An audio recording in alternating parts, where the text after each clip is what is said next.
Diabetes has become one of the most expensive diseases in the United States. According to the CDC, the total cost of diabetes in 2017 was $327 billion. This includes $1 out of every $4 in U.S. healthcare costs is spent for caring for people with diabetes. $237 billion is spent each year on direct medical costs and another $90 billion on reduced productivity.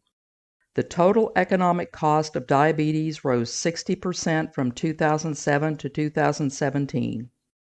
61% of diabetes costs are for people 65 years or older, which is mainly paid by Medicare. 48% to 64% of lifetime medical costs for a person with diabetes are for complications related to diabetes, such as heart disease and stroke. In 2020, 10% of Americans of all ages had diabetes, and 30% had prediabetes, according to the CDC. 20% of kids ages 12 to 18 years had prediabetes. Keep in mind that this number includes type 1 and type 2. I'll get into the difference between these two diseases later in the video. In addition, diabetes complications have been increasing for all adults. These include kidney issues, eye problems, heart disease, and nerve damage. Type 2 diabetes has almost doubled between 1988 and 2018, with obesity-related diabetes showing the greatest increase over time. These findings were published in the Journal of Endocrinology and Metabolism, and these people aren't just some randos on the internet. These were scientific studies. This should alarm anyone, especially when this is affecting kids. I won't bore you by listing more studies, so let's first discuss what diabetes is. I'm very interested in the subject as I'm one of those type 2 diabetics. There are two types of diabetes, type 1 and type 2. Some researchers claim that there is a third called type 3, but we'll get into that later in the video. This illustration shows some of the parts of the endocrine system. What we are mainly concerned about here is the pancreas. Now let's take a look at how our endocrine system actually works, or is supposed to work. When you eat food, your body must process it so it can use it. The processing begins in the stomach where it is broken down. Carbohydrates are broken down into glucose. Food from the stomach moves to the small intestine, and the small intestine releases this glucose into the bloodstream. Now this glucose just doesn't hang around in your blood, at least it's not supposed to. It's either used right away or stored. That's where the pancreas comes in. This organ sits behind the stomach and secretes digestive enzymes. These enzymes break down fats, sugars, and starches. The pancreas also secretes two hormones, insulin and glucagon, which regulate your blood sugar. When insulin is secreted, in response, the liver as well as skeletal and fat cells absorb glucose. The glucose is then converted into energy. If you don't need all the energy you got from your food right away, insulin will convert the glucose into glycogen, where it is stored in the liver and muscles. In a nutshell, it is the hormone that allows glucose to enter the cells to produce energy. Insulin will also help the body store fat and protein. Fat isn't a dirty word. Your body needs it to protect nerves and manufacture hormones, such as leptin. However, if you eat more food than you can use as energy, insulin will store it and you'll get fat. After all, that is its job. With type 1 diabetes, the pancreas doesn't do its job. It's making very little or no insulin.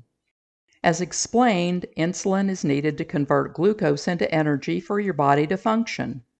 It also converts glucose to fat. Some of the symptoms of type 1 are unexplained loss of weight.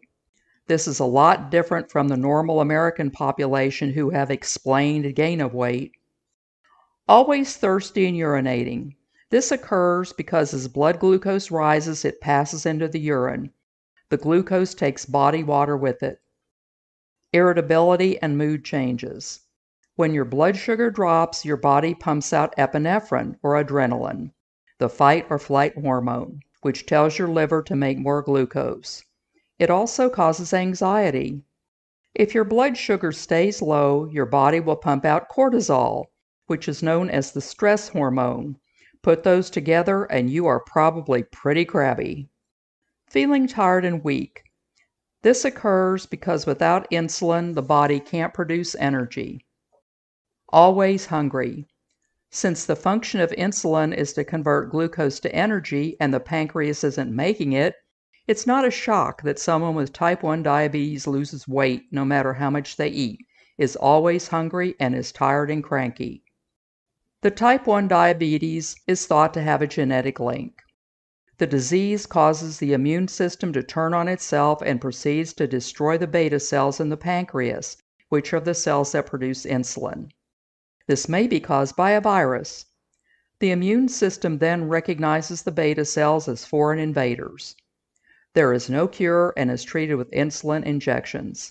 If left untreated, someone with type 1 diabetes is pretty much starving to death.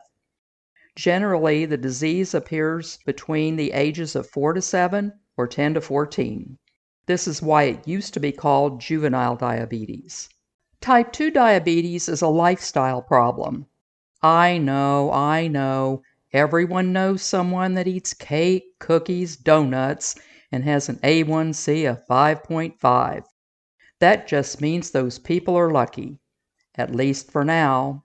Remember George Burns, the comedian? He smoked all his life, lived to be 100, and then died when he fell in the bathtub. Those smokes didn't kill him, but some people are just lucky duckies. But that doesn't change the fact that smoking and eating crap are lifestyle problems. And remember, you can't outrun a bad diet. But what causes type 2, and why does it set in? Type 2 diabetes is different from type 1 diabetes in that there isn't a shortage of insulin, but an excess. Most people think of type 2 diabetes as an excess of blood sugar. In the old days, they used to say a person with diabetes had a little sugar. Yeah, right. That sounds so cute. Type 2 diabetes is about 90% of all diabetes cases. The treatment is diet modification and medication such as metformin, glucophage, and if that doesn't work, you get to graduate to insulin. Things that are associated with type 2 diabetes are obesity, carrying abdominal fat around the abdomen, hypertension, low HDL, high triglycerides, hyperinsulinemia, severe acne, PCOS. All of these symptoms together are called metabolic syndrome.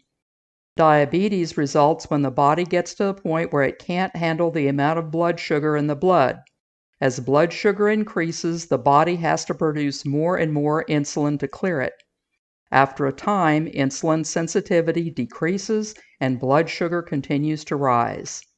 As we saw in the introduction, one of the functions of insulin is to store fat. As more and more insulin is needed to clear the excess glucose, the pancreas has to work harder and harder, and the person puts on more and more weight, and it becomes more difficult to take that weight off. A condition sets in called insulin resistance. As the body loses insulin sensitivity, so it needs more and more insulin to accomplish the same goal. It is estimated that insulin resistance sets in about 15 years before diabetes is diagnosed. You just don't wake up one morning and have it. It's developed over time. There appears to be a correlation between the amount of sugar that a person consumes and type 2 diabetes. This doesn't mean just table sugar, but foods that have anything that contains something that has ose at the end: sucrose, lactose, fructose, maltose, all those oses. When you eat carbohydrates, fats, and proteins. The body breaks them down in different ways, and they each have different effects on blood glucose. Carbohydrates raise blood sugar the most. Next is proteins, and next are fats. Below is a graph that illustrates the effect of these different foods on glucose levels. As you can see from the graph, Carbohydrates cause a bigger spike in insulin than fats or proteins. Due to a diet high in refined carbohydrates and probably some genetic predisposition, the insulin that the pancreas produces becomes more and more insufficient, and the pancreas must produce more. In the last several decades, Americans have increased the amount of refined carbohydrates we've been eating, and this has expanded worldwide. With that has been an increase in diabetes.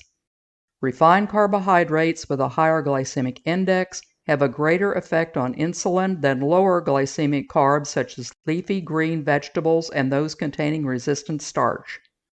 Constantly consuming refined carbs such as baked goods, candy, white flour, and bread will cause blood sugar to be constantly high, raising insulin, leading to insulin resistance. This is why type 2 diabetes is a lifestyle problem, a disease caused by too much sugar. By the time prediabetes is diagnosed, a person has been insulin resistant for about 10 years. There are several things you can do. Avoid food that will raise your blood sugar, which means lowering your carbs. If you are on insulin or sulfonylureas, this needs to be monitored by you and your doctor. Since I'm on metformin, bringing my carb load down on my own is not a big deal. I do miss those donuts, though, and those jalapeno poppers. You really have to read labels to get the sugar out, so to speak. Most bottled salad dressings and sauces have sugar in them if they're low in fat. I switched back to fatty dressings, bread and cereal or other foods that contain sugar. Most people don't think of bread as having sugar in it, but well, look at the label. Surprise! A lot of foods have sugar put in them because without it, the foods would taste like cardboard. Many people are surprised that spaghetti sauce has sugar in it. I wasn't really surprised to learn this because my mother used to put sugar in her homemade tomato sauce. She said it got rid of the tartness of the tomatoes. I use a brand called Yo Mama's, which doesn't contain added sugar, which is fine. One of the more popular diets for diabetes is the keto diet. This diet reduces carbs to a very low amount, about 20 grams per day. For me, that was a big ask. I generally try to keep mine pretty low, around 40 grams, and have lowered my A1C from 10.5 to 5.9, and fasting from 161 to 84.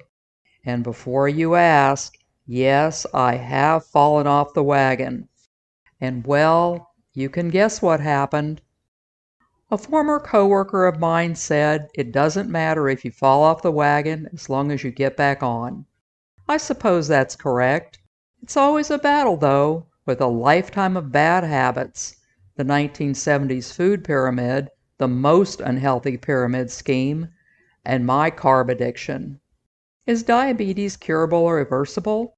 I've never figured out what the difference is. If type 2 diabetes is a lifestyle problem and a change in your lifestyle reverses it, isn't that fixing it? I guess in my simplistic view of this, if you change your lifestyle and your A1C is now normal, it's cured. That means it's not a chronic disease, is it? I'll let all the doctors fight over this, and believe me, they are. I've been doing a lot of reading on the subject, and there is a lot of differing opinions out there, and all of them have plenty of letters after their name.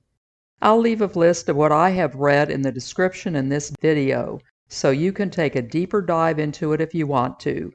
My recovery, or whatever you want to call it, is always in progress. Everyone makes their own decisions, and I don't feel like I have all the answers. I can just make choices for me as you make choices for you. Sometimes I succeed, and sometimes I don't. You could be like former Philadelphia Eagles lineman Mike Golick, who can't bear a life knowing that he could never eat another donut.